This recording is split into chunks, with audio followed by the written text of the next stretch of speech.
नमस्कार साथियों। आज हम सभी लोग न्यूमेरिकल के बारे में देखेंगे और सभी छात्रों से कहना हमारा ये है कि आप लोग चैनल को सब्सक्राइब कर लें, ठीक, और ज़्यादा से ज़्यादा वीडियो को लाइक एंड शेयर करें, ठीक है। हमने देखा कि आप वीडियो को ना ही लाइक कर रहे हैं, ना ही शेयर कर रहे हैं और ना ही आप पढ़ाई भी कर रहे हैं, ठीक। इस प्रकार से आपकी स्टडी नहीं चल पाएगी, ठीक है। यदि आप पढ़ना चाहते हैं तो अच्छे से पढ़ें, नहीं पढ़ना चाहते तो कोई बात नहीं, ठीक है। क्योंकि हम लोग मेहनत कर रहे हैं लेकिन आप लोग मेहनत नहीं कर रहे हैं। और आपको हमने बोला था कॉपी बनाइए, कॉपी बनाइए, उसकी भी फ़ोटो खींच करके आपको अपने ग्रुप पे डालना, ऐसा कोई नहीं कर रहा है, ठीक। चलिए ठीक है, देखते हैं क्लास। तो आज हम क्वेश्चन देखेंगे। तो इसमें देखिए क्वेश्चन में क्या है, हम लगे हुए इसलिए क्वेश्चन लगवा रहे हैं क्योंकि आपकी समझ में अच्छे से आ जाए। लिखा हुआ एक पिंड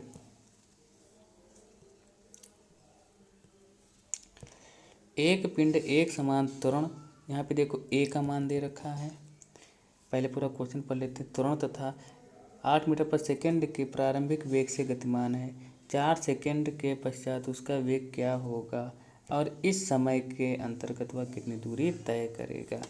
समझ में आया कुछ क्या क्या करना है हमें। अब हम देखते हैं क्या क्या दिया हुआ। देखिए पहले दिया है त्वरण दिया हुआ है, फिर ये प्रारंभिक वेग 8 मीटर पर सेकंड के प्रारंभिक वेग, यानी कि ये किसका मान दिया है, u का मान दिया हुआ है, ठीक। प्रारंभिक वेग को हम कहाँ से लिखते हैं, u से, u का मान दिया। और यहाँ पे t ये क्या है, ये है आपका समय, क्या दिया हुआ, समय। अब आपसे कह रहा है कि वेग निकालिए, यानी कि कुछ समय पश्चात, यानी 4 सेकंड पश्चात वेग, यानी कि हमें v निकालना है। क्या निकालना है, v निकालना है। v के साथ साथ हमें s भी निकालना है, s भी निकालना है, v भी निकालना है, ठीक। तो अच्छा ये हमें बताओ, यदि इतना सब कुछ आपके पास दिया हुआ है तो इसमें कौन सा फार्मूला हम ऐसा लगा दें कि जिससे निकल आए, ठीक। तो पहला फार्मूला देखो, इतना समझ में। तो जो पहला फार्मूला हम क्या लगाएंगे, हमें v निकालने के लिए क्या करना होगा, v निकालने के लिए हमें क्या करना होगा, u प्लस ए टी, यानी कि गति का पहला समीकरण लगाएंगे, ठीक। वहाँ से क्या निकल आएगा, v निकल आएगा, नहीं निकल आएगा, निकल आएगा, ठीक। और उसके बाद हम क्या करेंगे, हमें दूरी निकालना है। तो गति का दूसरा नियम क्या होता है, H बराबर U T plus half A T square. ये दो फार्मूले लगा देंगे, आपको क्वेश्चन लग जाएगा समझ में। अब आप देखिए कैसे हल किया हुआ है, चलिए ठीक देखते हैं। देखिए पिंड का त्वरण कितना दे रखा है, 2 मीटर पर सेकेंड स्क्वायर दे रखा है। पिंड का प्रारंभिक वेग कितना दिया हुआ, 8 मीटर पर सेकेंड दे रखा है। समय अंतराल का मतलब टाइम पीरियड कितना दे रखा है, 4 सेकेंड दे रखा है। तो पहले हम क्या निकालेंगे, हमसे कह रहा है वेग निकालो, तो v का यानी कि अंतिम वेग हमें निकालना है। अंतिम वेग क्या करना है, हमें निकालना है, ठीक। चलिए देखते हैं। तो सबसे पहले हम क्या करेंगे, अभी हमने बताया अंतिम वेग यानी कि v निकालने के लिए क्या कर देंगे, चलिए v निकालने के लिए क्या करेंगे, u प्लस ए टी, गति के प्रथम नियम से, ठीक। तो v बराबर u कितना दे रखा था, u हमारे पास है 8 प्लस a कितना दे रखा है 2 गुणे t कितना, समय कितना दे रखा है 4। तो v बराबर कितना जाएगा, 8 प्लस 4 दूनी 8 बराबर कितना 16 मीटर पर सेकेंड आ जाएगा, ठीक। क्या हो जाएगा, 16 मीटर पर सेकेंड हो जाएगा। क्लियर है। चलिए तो आप देख सकते हैं यहाँ पे आपका आंसर कितना आ रहा है, v का मान कितना आ गया, 16 मीटर पर सेकेंड आ गया। अब हमें करना क्या है, हमें s का मान यानी दूरी निकालना है। तो दूरी कहाँ से, ये गति का प्रथम नियम है, ये गति का दूसरा नियम है। तो गति के दूसरे नियम से क्या निकालेंगे, दूरी निकाल लेंगे। चलिए देखते हैं। तो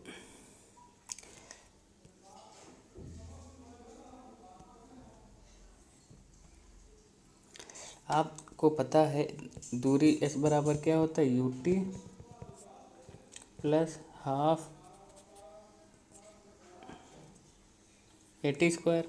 चलिए u कितना दे रखा है, u दे रखा है, प्रारंभिक वेग दे रखा है 8 गुणे t, समय कितना दे रखा है 4 प्लस हाफ a कितना दे रखा है 2 गुणे 4 का क्या कर, सॉरी यहाँ पे 2 लिखेंगे और इसकी क्या कर देंगे, पावर कर देंगे। ये 2 से 2 कट गया। अब हमें बताओ 8 चक्कू कितना हो गया 32 प्लस 4 चक्कू 16, 32 और 16 जोड़ लेंगे कितना हो जाएगा, 6 2 8, 3 और 1 4, यानी कि 48। कितने मीटर की दूरी चलेगा हुआ, 48 मीटर की दूरी तय करेगा। ठीक, ये आपका आंसर आएगा। इस प्रकार से क्वेश्चन लगाने थे। ओके, चलिए ठीक है, सभी की समझ में आ गया होगा। इसी के साथ ये आपकी एक्सरसाइज कंप्लीट हो गई है। ठीक है, यानी कि पहला लेसन आपका कंप्लीट हो गया। यहाँ पे लिखा हुआ है ऑब्जेक्टिव क्वेश्चन। ठीक है, ऑब्जेक्टिव क्वेश्चंस हैं और इन्हें आपको करना है। ठीक, इन्हें क्या करना है, आपको करना है। ये आप स्वयं अपने आप करेंगे। ठीक, कर करके आपको अपने ग्रुप पे भेजना है। एकांक समय वेग के परिवर्तन की दर क्या कहलाती है? यदि किसी वस्तु द्वारा तय की गई दूरी समय के वर्ग के समानुपाती तो उससे क्या कहते हैं? ठीक है, यहाँ पे देखिए क्वेश्चन है न्यूमेरिकल। एक साइकिल सवार 10 किलोमीटर प्रति घंटा की चाल से गतिमान है, तो साइकिल सवार द्वारा 6 मिनट में तय की गई दूरी कितनी दूरी वो चलेगा? ठीक है, चलिए नेक्स्ट क्वेश्चन है आपके लिए। यदि किसी वस्तु द्वारा तय की गई दूरी समय के अनुक्रमानुपाती होती है तो हम कह सकते हैं। ठीक है, इसमें से क्या ऑप्शन होगा? एक समान वृत्तीय गति में, ठीक है, क्या सेम रहता है, क्या रहता है? ठीक है, ये सब आपको बताना है। ओके, यहाँ पे कुछ न्यूमेरिकल्स हैं आप। ठीक है, तो अब हम पहला न्यूमेरिकल देखते हैं।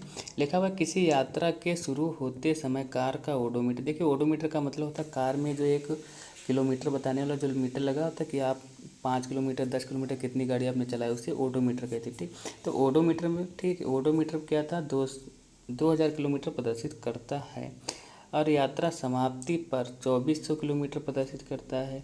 यदि इस यात्रा में कितने घंटे लग रहे हैं? 8 घंटे लग रहे हैं। तो कार की औसत चाल किलोमीटर प्रति घंटा और मीटर प्रति सेकंड में बताना है। ठीक है, क्लियर है?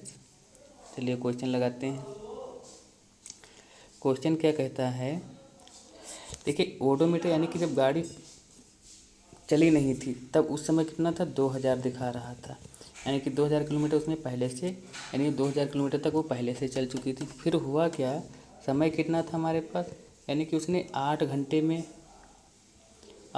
कितनी दूरी तय कर ली? 8 घंटे बाद, 8 घंटे के बाद उसने कितनी दूरी तय कर ली?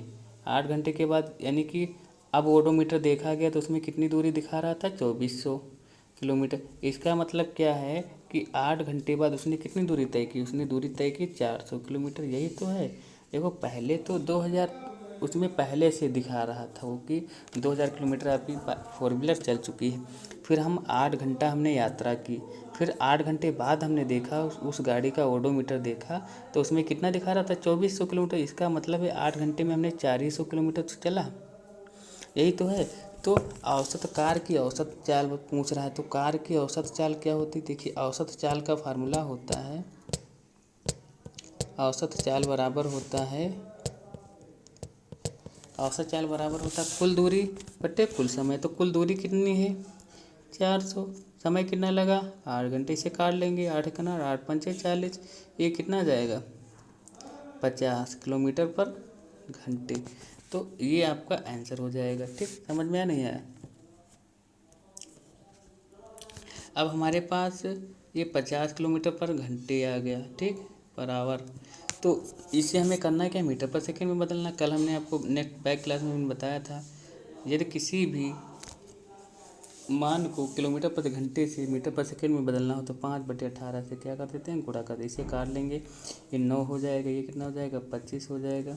25 की 5 से गुणा करेंगे, 125 बटे कितना, 9, इससे काट लेंगे, आपका आंसर कितना आ जाएगा, 13.9 मीटर पर सेकेंड। ओके, इस प्रकार से क्वेश्चन लगाएंगे। ठीक है, चलिए ठीक, तो आज की क्लास यहीं पे समाप्त करते हैं। और 1 मिनट आप सभी लोगों के लिए होमवर्क क्वेश्चन है। ठीक है, आप सभी लोग क्या करेंगे, इस क्वेश्चन को घर पे लगाएंगे और नहीं लगेगा तो फिर हम बताएंगे। ओके, ठीक है, और सभी लोग वीडियो को ज़्यादा से ज़्यादा शेयर करें अपने दोस्तों के पास और चैनल को सब्सक्राइब करें। धन्यवाद।